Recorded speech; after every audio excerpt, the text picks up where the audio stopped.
Assalamualaikum warahmatullahi wabarakatuh. Salam sejahtera buat kita semua. Di sini kami kelompok 3. Perkenalkan, nama saya Leonardo Sebastian Pardede. Perkenalkan, nama saya Abdul Razak. Perkenalkan, nama saya Niko Nanda Putra. Saya Wimpi Lagi Kurniawan. Saya Lydia Margareta. Saya Adelia Septiani Harahap. Oke, di sini kelompok kami akan menerangkan materi tentang fenomena kuantum. Oke, kita mulai dari radiasi benda hitam. Jadi begini teman-teman, setiap benda memiliki sifat untuk meradiasikan cahaya atau panas. Tapi walau dalam materi ini cuma benda hitam dikatakan atau judul besarnya benda hitam, sebenarnya bukan benda hitam saja yang bisa meradiasikan panas atau cahaya. Benda tak hitam juga bisa meradiasikan cahaya. Tapi dengan syarat suhu harus di atas 0 derajat Kelvin. Kenapa? Karena jika benda tersebut sangat dingin, apa yang mau diradiasikannya? Sedangkan yang mau diradiasikan itu cahaya atau panas. Oke, untuk istilah benda radiasi hitam adalah disebut sebagai benda yang menyerap seluruh radiasi tanpa harus memantulkan radiasi yang diterima. Untuk istilah benda radiasi hitam diperkenalkan pertama kali oleh Gustav Robert Kirchhoff pada tahun 1862. Dalam radiasi benda hitam ini ada 3 yang akan kita bahas. Yang pertama ada hukum Stefan Boltzmann, yang kedua ada hukum pergeseran Wien, yang ketiga ada teori kuantum Planck. Oke, kita mulai dari hukum Stefan Boltzmann. Ada 2 ahli yang berperan dalam hukum Stefan Boltzmann. Yang pertama ada Joseph Stefan, yang kedua ada Ludwig Boltzmann, di mana mereka telah melakukan pengukuran laju energi kalau radiasi yang dipancarkan oleh permukaan suatu benda. Hasil yang didapatkan selanjutnya dikenal sebagai hukum Stefan Boltzmann, yang berbunyi energi yang dipancarkan oleh suatu benda hitam dalam bentuk radiasi kalor tiap satuan waktu sebanding dengan pangkat 4 suhu mutlak dan luas permukaan benda hitam tersebut. Nah, dari pernyataan tersebut maka daya sama dengan A dikali E dikali sigma dikali T pangkat 4. Seperti yang kita ketahui, rumus daya yaitu P sama dengan W per T. Karena di sini merupakan daya dan juga kalori yang terjadi, maka W dilambangkan sebagai W Q, yaitu kalori yang berpindah. Sebenarnya tidak masalah mau itu W atau Q, sama aja karena itu merupakan tetap satuannya joule, yaitu energi. Oke, untuk mencari energi yang berpindah atau kalori yang berpindah, Q sama dengan P dikali T. Maka Q sama dengan A dikali E dikali sigma dikali T pangkat 4 dikali T. Nah, untuk P atau daya, A merupakan luas penampang dalam satuannya meter pangkat 2. E yaitu emisivitas. Emisivitas itu apa? Emisivitas itu adalah kemampuan benda dalam meradiasikan cahaya atau panas. Nah, untuk nilai emisivitas itu antara 0 sampai 1. Jika nilai emisivitasnya 1, maka benda tersebut merupakan hitam sempurna. Sempurna untuk dalam meradiasikan cahaya atau suhu atau panas. Nah, untuk sigma itu merupakan konstanta Stefan Boltzmann, yaitu satuannya 5,67 dikali 10 pangkat min 8 watt per meter pangkat 2 Kelvin pangkat 4. Nah, untuk T atau suhu pangkat 4 itu merupakan suhu yang artinya satuannya dalam Kelvin. Jika dalam soal diketahui Celsius, maka kita harus mengubahnya ke dalam Kelvin dahulu. Oke, di sini merupakan daya atau laju radiasi kalor. Oleh karena itu, pasti akan ada intensitas radiasi atau I sama dengan P per A. Yaitu jika kita jabarkan sama dengan A dikali E dikali sigma dikali T pangkat 4 per A. Maka ini akan habis I sama dengan E dikali sigma dikali T pangkat 4. Untuk intensitas pancaran atau intensitas radiasi, satuannya watt per meter pangkat 2. Nah, dari hukum Stefan Boltzmann ini timbullah 3 rumus tadi untuk mencari daya, untuk mencari energi yang berpindah atau kalori yang berpindah, dan untuk mencari intensitas cahaya atau radiasi. Nah, begitulah untuk hukum Stefan Boltzmann. Selanjutnya akan disambung oleh teman saya atau rekan saya.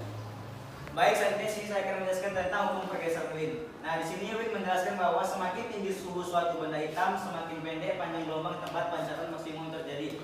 Nah, perubahan warna pada benda menunjukkan perubahan intensitas radiasi benda. Ketika suhu benda berubah, maka intensitas benda akan ikut berubah atau terjadi pergeseran. Pergeseran ini dapat digunakan untuk memperkirakan suhu benda atau biasa disebut pergeseran Wien. Nah, di sini saya akan jelaskan lebih rinci lagi di dalam diagram ini. Nah, di sini benda hitam itu terdapat di suhu 6000 Kelvin. Nah, jadi intensitas tertinggi atau panjang gelombang terbesarnya itu ada di sini, di warna kuning ini. Nah, apabila suhu 6000 Kelvin ini kita turunkan ke 5000 Kelvin, maka panjang gelombang tertingginya itu ada di sini, atau intensitas tertingginya ada di sini. Nah, kemudian kita turunkan lagi ke 4000 Kelvin, dan kemudian panjang gelombangnya semakin lama semakin geser ke kanan. Berarti suhu tertinggi atau intensitas tertingginya berada di 4000 Kelvin. Jadi artinya pergeseran ini semakin lama suhunya semakin menurun dan semakin menggeser ke kanan, itu yang disebut dengan pergeseran Wien. Nah, pergeseran Wien ini memiliki rumus yaitu lambda maksimum dikali T sama dengan C. Adapun lambda maksimum ialah panjang gelombang saat intensitas maksimum, di mana satuannya itu adalah meter. Kemudian T itu adalah suhu, di mana satuannya adalah Kelvin. Yang C adalah konstanta Wien, yaitu nilai ketetapannya 2,898 dikali 10 pangkat 3 meter Kelvin. Selanjutnya kita masuk ke dalam teori kuantum. Penjelasan ilmiah mengenai radiasi benda hitam dan pergeseran Wien ternyata belum terpecahkan hingga tahun 1890-an. Teori Maxwell tentang terjadinya gelombang elektromagnetik yang menyatakan bahwa getaran bermuatan listrik yang menghasilkan gelombang elektromagnetik ternyata belum mampu memprediksi dengan tepat spektrum yang diradiasikan oleh benda hitam. Nah, ada dua teori klasik yang berusaha menjelaskan tentang radiasi tersebut, yaitu teori Wien dan teori Rayleigh-Jeans. Namun, teori dari Wien sendiri hanya berhasil menjelaskan radiasi benda hitam untuk gelombang yang pendek, sedangkan Rayleigh-Jeans sendiri hanya berhasil menjelaskan radiasi benda hitam untuk gelombang yang panjang. Kebuntuan teori mengenai radiasi benda hitam ini akhirnya berhasil dipecahkan oleh Max Planck. Nah, Planck sendiri menganggap bahwa energi radiasi yang dihasilkan oleh getaran molekul-molekul bermuatan listrik atau osilator merupakan kelipatan bilangan bulat positif dari Hf, yaitu E sama dengan M dikali H dikali F, di mana E sendiri merupakan energi dalam satuan joule, N sendiri adalah bilangan kuantum utama, yang dimana 1, 2, atau 3 yang pastinya adalah bilangan asli, di mana H adalah konstanta Planck, yaitu 6,63 dikali 10 pangkat 34 joule second, dan F sendiri adalah frekuensi gelombang elektromagnetik dalam satuan Hertz. Nah, persamaan ini tadi E sama dengan N dikali H dikali F dikenal sebagai hipotesis kuantum Planck. Ingat, hipotesis masih dugaan sementara. Nah, penjelasan dari Planck ini kalau ditinjau secara mikroskopis, sebagai contoh, sepotong besi ketika dipanaskan, maka elektron dari atom-atom besi akan menerima energi. Misalkan, elektron pada bilangan kuantum pertama menerima energi dari sinar matahari, maka elektron ini akan berpindah ke lintasan yang selanjutnya. Bisa dari lintasan kedua, ketiga, ataupun keempat, tergantung dari besarnya energi atau sinar matahari yang diterima oleh elektron. Hipotesis kuantum Planck memperlihatkan bahwa energi radiasi tidaklah kontinu, melainkan terdiri atas paket-paket energi yang disebut kuanta atau foton. Nah, ingat, perlu kita ketahui bahwa hipotesis kuantum ini merupakan cikal bakal bahwa gelombang elektromagnetik memiliki sifat dualisme. Nah, kalau digambarkan, ini adalah gelombang elektromagnetik. Nah, dalam perambatannya ini dia terpotong-potong atau tidak kontinu. Nah, potongannya inilah yang disebut dengan paket-paket energi atau foton atau kuanta.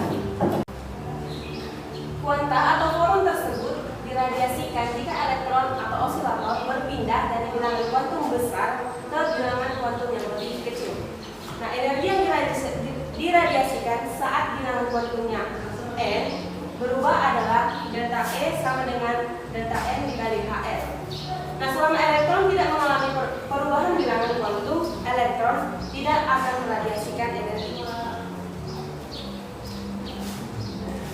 Persamaan di atas, persamaan ini tadi menyeratkan bahwa energi minimum yang diradiasikan elektron adalah saat keadaan delta N sama dengan 1, yakni E0 sama dengan delta E minimum sama dengan H dikali F, di mana H adalah konstanta Planck dan F adalah frekuensi gelombang elektromagnetik.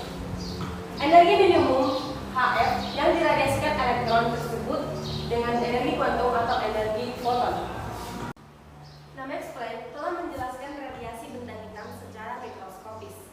Akan tetapi, meskipun berhasil menjelaskan radiasi benda hitam, hipotesis kuantum Planck ini tidak begitu menarik bagi para ilmuwan sebelum Einstein menggunakannya untuk menjelaskan efek fotoelastrik yang akan dijelaskan oleh rekan saya. Oke, kita lanjut ke dualisme cahaya.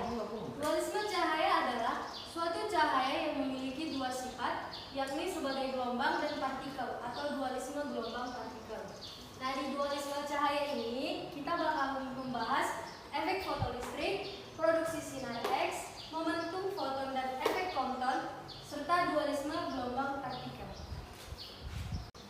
Hipotesis Planck menyatakan bahwa getaran molekul meradiasikan benda dengan energi E sama dengan N dikali HF. Menurut Einstein, hal ini juga terjadi pada cahaya. Einstein beranggapan bahwa cahaya itu mempunyai sifat partikel, artinya cahaya tersebut mengandung partikel-partikel. Jadi, sebenarnya cahaya itu adalah partikel. Jika cahaya itu adalah partikel, maka dia sebanding dengan frekuensi, bukan sebanding dengan intensitas. Jadi bisa dituliskan rumusnya secara sistematis. E sama dengan H dikali F, di mana F diubah ke dalam gelombang, itu lambda itu C per lambda. Jadi E sama dengan H dikali C per lambda, di mana E di sini adalah energi foton dari radiasi cahaya, satuannya Joule. H adalah tetapan Planck, yaitu 6,63 kali 10 pangkat minus 34 Joule per sekon. C adalah kecepatan cahaya dengan ketetapan 3 kali 10 pangkat 8 meter per sekon. Dan lambda adalah panjang gelombang foton dengan satuan meter. Jadi, menurut teori fotoelektrik oleh Albert Einstein, cahaya itu bukan bersifat gelombang, melainkan bersifat partikel. Dan besarnya energi cahaya itu bergantung pada frekuensinya, bukan pada intensitasnya. Nah, dari penjelasan tadi, kita dapat ketahui syarat terjadinya efek fotoelastrik itu. Yang pertama, E harus lebih besar daripada W0, di mana E adalah energi foton dari radiasi cahaya dengan satuan Joule, dan W0 adalah energi ambang. Nah, apa itu energi ambang? Energi ambang adalah energi minimum elektron untuk melepaskan diri dari logam. Nah, yang kedua itu syaratnya, ini bisa kita jabarkan, E itu H dikali F, dan W0 itu H dikali F0. Kita coret hanya, nah dapat syarat keduanya itu adalah frekuensi foton harus lebih besar daripada frekuensi ambang. Yang ketiga, kita bisa mencatatkan F-nya menjadi C per lambda.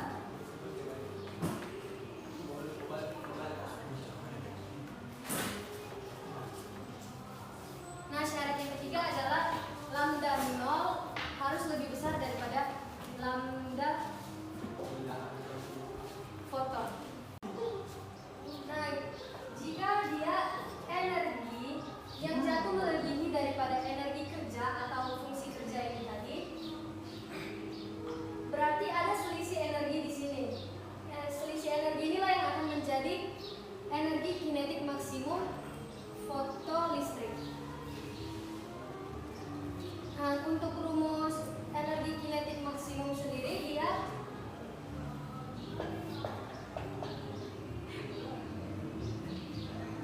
dua. Yang pertama itu adalah HF dikurang W0. Dan yang kedua E max.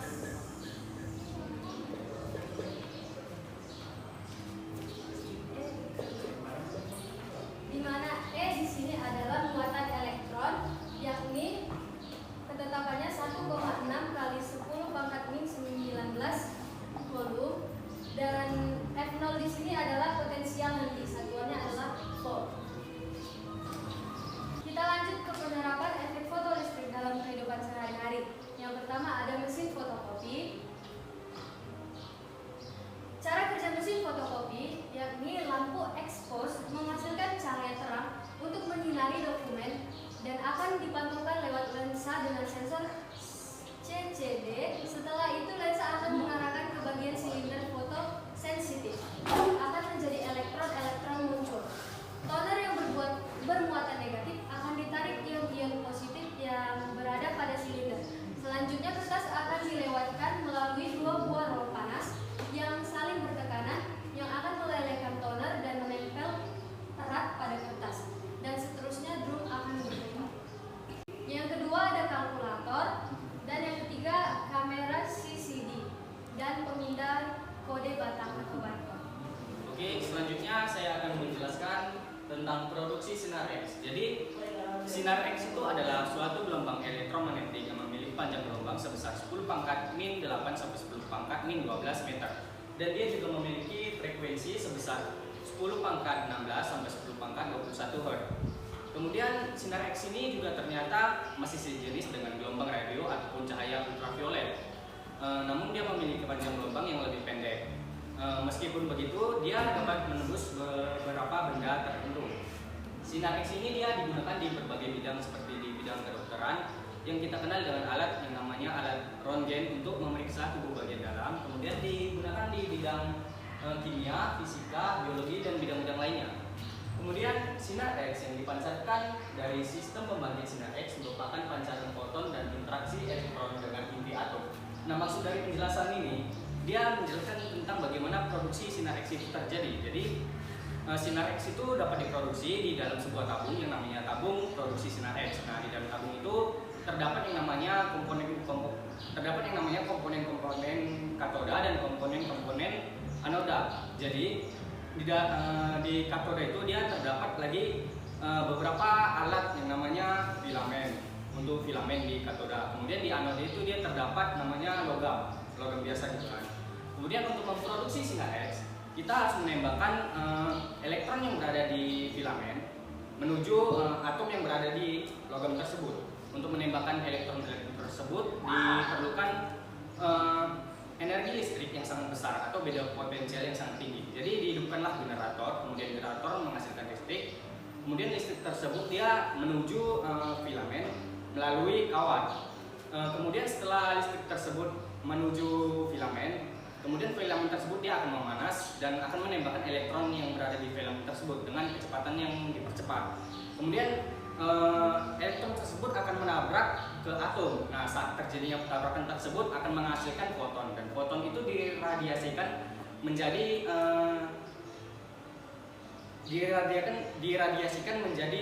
sinar tidak tampak atau yang kita kenal dengan sinar X. Jadi kemudian pada saat terjadinya tabrakan antara elektron dengan atom, itu terjadi dua proses lagi. Yang proses pertama namanya produksi sinar X karakteristik. Kemudian proses yang kedua namanya produksi sinar X bremsstrahlung. Seperti yang saya bilang tadi, saat terjadinya tabrakan antara elektron dengan atom, dia terjadi dua proses lagi. Proses yang pertama adalah proses sinar X karakteristik. Oke, jadi proses sinar X karakteristik itu dia lebih jelasnya seperti ini. Saat elektron ditembakkan dari filamen, dia akan menabrak elektron yang berada yang berada di atom. Saat terjadi tabrakan tersebut, mentahlah di sini kan elektronnya posisinya jadi kosong gitu karena kena tabrak, hilang.